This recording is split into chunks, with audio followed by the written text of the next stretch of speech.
lot of dirt come out here.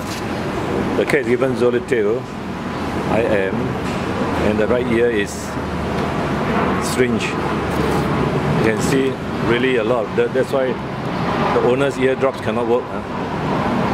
You really need to irrigate the ears. Now this cat has been given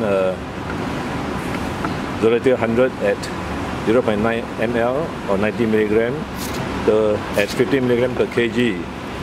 This cat is weighing about 6 kg, and sedation is needed to do a good job. Now you can see that is really bad. We have shown the owner later on. That's very bad. The dirt is there.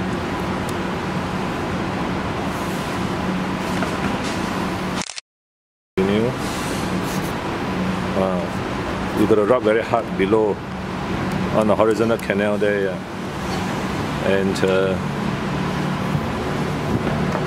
you see any more dirt coming out.